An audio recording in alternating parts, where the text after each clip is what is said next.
مساء الخير. أنا محي الدين غريب، مهندس وكاتب من الدنمارك.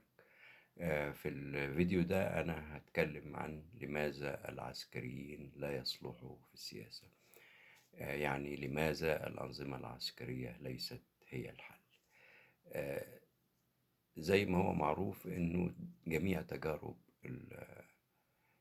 الأنظمة العسكرية في العالم فشلت جميعها بدون استثناء، على مر التاريخ، في أوروبا وأمريكا اللاتينية وآسيا وأفريقيا.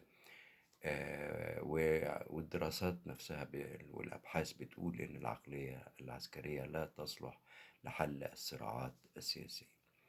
وطبعا مفيش خلاف إن العقلية العسكرية بتتميز بالانضباط والحزم والولاء والتضحية والروح القتالية وما إلى ذلك، كلها صفات مميزة تصلح للدفاع عن الوطن والانتصار على أرض المعركة اللي هي شغلهم الأساسي يعني.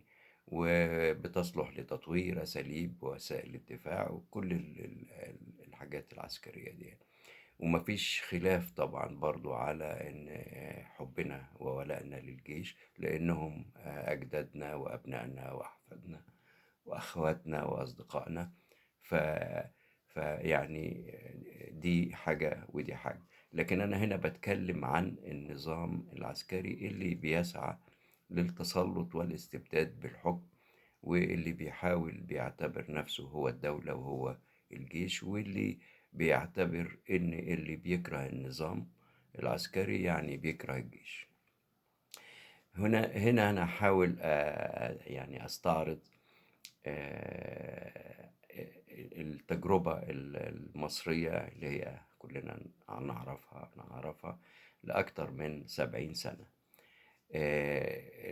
زي ما احنا عارفين بدأت بانقلاب عسكري في 1952، وتحول إلى ثورة بعد ما انحاز ليها 90% من الشعب. عبد الناصر بالفعل بمساندة الشعب قدر في ال10 سنين الأولانيين تحرير مصر من الاستعمار والقضاء على الإقطاع وتأميم قناة السويس وبناء السد العالي. والحقيقة عديد من المشروعات القومية كانت إنجازات مهمة للبلد في الوقت ده، ولكنها كلها اتبخرت.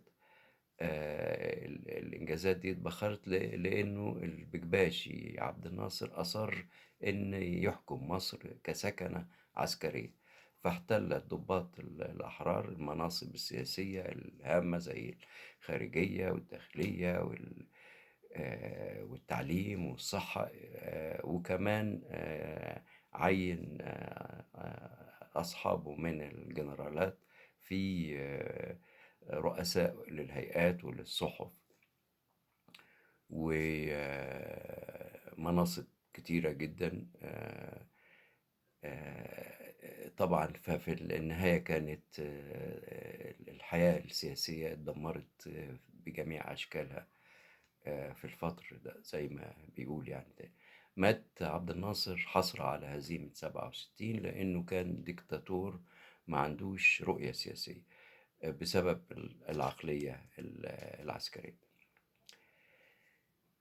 وفي غفلة من الشعب بقى الحق للتوريث المؤسسة العسكرية إن هي تتوارث حكم مصر أصبح يعني ما كانش فيه مناقشة فيه، وكأنه جزء منه. فبعد 18 سنة البكباشي عبد الناصر ورث الحكم للبكباشي أنور السادات في سنة 1970. والسادات ال10 سنين اللي عاشهم اللي مات رمي بالرصاص من الجيش بتاعه كان غالبا يعني كره الناس ليه في الفترة دي، لأنه هو كان في ديكتاتورية في أخذ القرار السياسي والعسكري. مثلا في معركة الثغرة تهاونوا في شروط كامب ديفيد وفقدان البعد السياسي في الوقت ده، بالإضافة إلى أنه عمل الانفتاح الاقتصادي بدون رؤية سياسية اللي كان سبب في تخريب الاقتصاد المصري من ساعتها وعودة الفروق الطبقية والاحتكار الاقتصادي. ومرة تالتة ورثت مصر المرة دي للفريق حسني مبارك اللي تكاسل عن محاربة الفساد زي ما احنا عارفين، وغفل عن تغلغل الإخوان المسلمين في مجتمع لعشرات السنين. ما كانش عنده الحس السياسي لإدارة دولة كبيرة زي مصر. ولما جت ثورة 25 يناير وخلعته واتسجن واتحاكم واتهزأ هو وعيلته، ولكن كان بعد ما لطخ تاريخ مصر 30 سنة وأخرها كل السنين. ولأن ثورة 25 يناير ما كانش عندها خبرة، فقدر المجلس العسكري إنه مع التعاون مع الدولة العميقة وقتها في سنة 2000 بعد 2011، إنه يورث الحكم أو يسرقه مرة رابعة في 2014. وطبعا اللي ساعد في كده اللي هو سوء الفترة بتاعت حكم الإخوان، لأنهم كانوا عاوزين يرجعوا مصر للعصر الحجري طبعا. فاضطر الشعب إن هو يختار ما بين المر وبين الأمر منه. المرة دي المشير عبد الفتاح السيسي جميع الخبراء بيقولوا إن هي كانت أسوأ في العشر سنين حتى فقط، يعني أسوأ تجارب الحكم العسكري. لأنه عمل حاجة مختلفة، إنه هو قدر إن يخلي الجيش يتغلغل في مفاصل الدولة ويسيطر على الهيكل السياسي وتغيير الحكومة بشكل ما حصلش لا في مصر قبل كده ولا في حتى في أي دولة.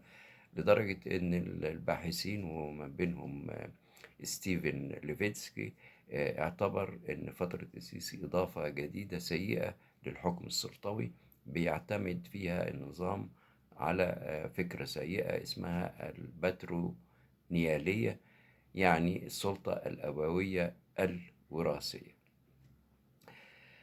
آه، يعني بيحضر لي دلوقتي حكاية بتؤكد برضو إن العقلية العسكرية لا تفقه في السياسة.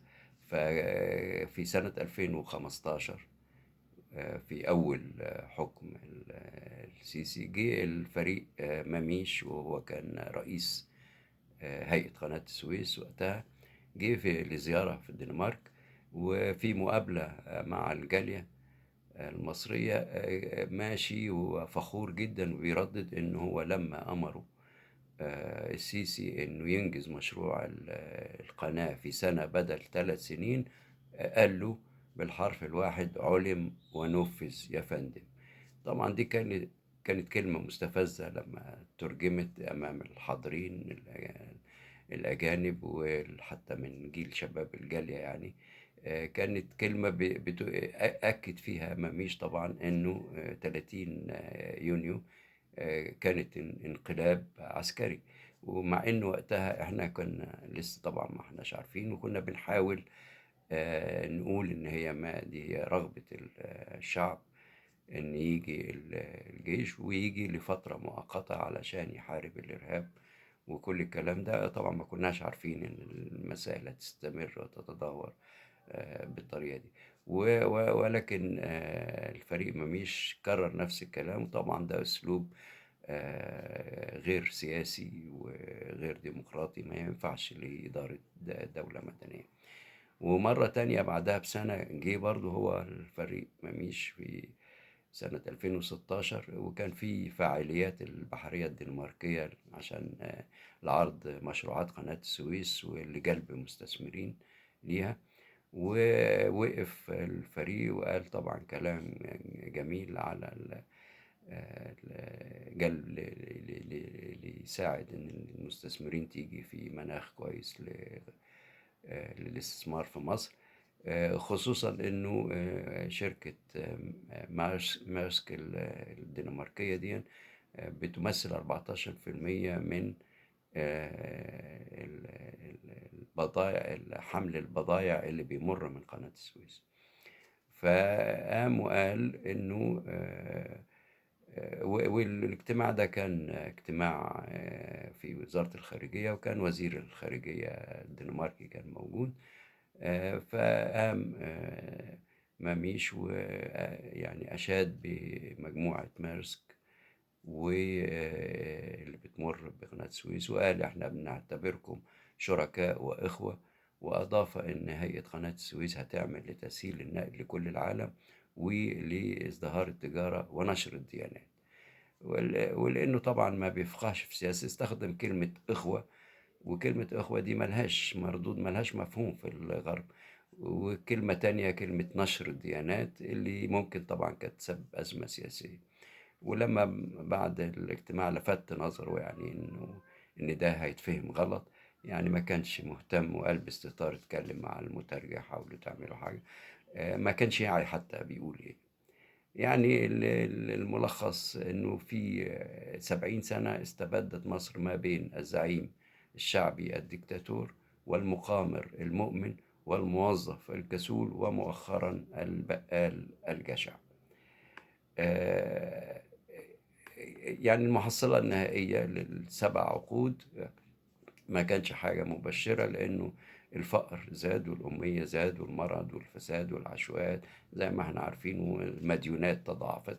كل ده حصل في الفترة دي وبدون مبرر. وطبعا لازم نقول إنه كان في إنجازات، ولا شكر على واجب. الإنجازات كانت موجودة لأن طبعا كان في مشاريع لازم تتعمل، ولكن للأسف كلها ما عملتش، ما كانش لها مردود لمعظم الشعب من ناحية الصحة والتعليم والعدالة والحاجات. طبعا من السذاجة إن القائد العسكري يفتكر إنه لما يخلع الزي العسكري ويحصل على دراسات في العلوم السياسية والاقتصادية ويلم حواليه مستشارين من جميع، معناها إن هو يكون مؤهل لحكم مدني. الكلام ده مش صحيح، لأن السياسة وإدارة الدولة المدنية بيعتمد على الإيمان بثقافة تداول السلطة، وبيكون مؤمن بحرية الرأي والتعبير والصحافة والمعارضة الحزبية والحوار. وبيعتمد على قبول النقد، وكلها ما هياش في الثقافة العسكرية خالص. ما يقبلش مثلا عدم المساواة، وما يقبلش السمع والطاعة من غير ما يعمل العقل. وكمان السياسي بيعمل لحلول سياسية، ما بيفكرش في الناحية العسكرية إلا في آخر حاجة يعني. وفي أمثلة كتيرة جدا لإخفاق القائد العسكري في الحياة المدنية على مدى التاريخ في تجارب الدول، يعني لما نشوف. علشان كده في الدول الديمقراطية المتحضرة بيكون القرار السياسي من السلطة المدنية ومش أبدا من السلطة العسكرية اللي بتكون موظف عند الدولة ومؤسسة ضمن المؤسسات، باقي المؤسسات. حتى في فترات الحرب فالقرار السياسي بيبقى من السياسيين، طبعا بيستشيروا العسكريين في الأمور العسكرية. في سنة 2018 جريدة الأوبزيرفر قالت بالحرف الواحد: لماذا يدعم الغرب نظام السيسي السيء؟ وأكدت إنه إعادة انتخابه هتحط من الديمقراطية وتهدد المزيد من عدم الاستقرار في المنطقة. وأضافت إن الإجابة معروفة. ليه؟ لأن الغرب هيتغاضى طبعا عن موقفه السياسي مؤقتا، ونقول بقى عليه دبل مورال، نقول عليه بمكيالين، أي حاجة، لأن هو أهم حاجة إن هو يحقق الناحية الاقتصادية والاستفادة الاقتصادية. لما بيكون في أزمات زي الأزمات الحالية بيبقى همه إن هو أهم حاجة يحقق رفاهية المواطن بتاعه يعني. ولكن في النهاية برضو الموقف الأساسي الرسمي هو إن مصر بالنسبة للغرب، يعني إن مصر بتحكم بنظام عسكري مصنف رسميا بالسلطة، والشعب عليه إنه يتحرر بنفسه وبإرادته. وفي الحالة دي ممكن الغرب يجي ويساعده، غير كده مش هيحصل يعني. عشان كل الأسباب اللي ذكرتها فإن الأنظمة العسكرية ليست هي الحل. شكرا للمتابعة، وإلى لقاء قادم في حلقات لماذا تحت شعار الديمقراطية هي الحل.